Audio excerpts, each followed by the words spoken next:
الحمد لله الذي أنزل على عبده الكتاب ولم يجعل له عوجا قيما لينذر بأسا شديدا من لدنه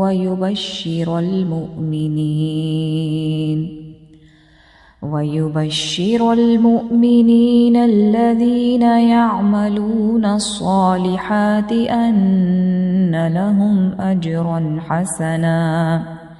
ماكثين فيه أبدا وينذر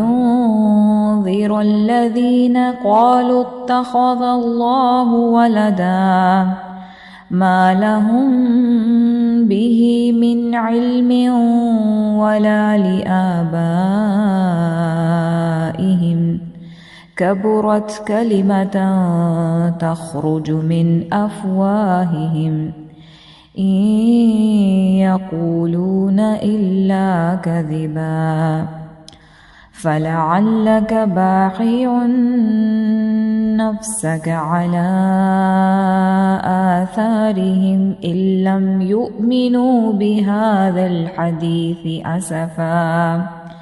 إنا جعلنا ما على الأرض زينة لها لنبلوهم أيهم أحسن عملا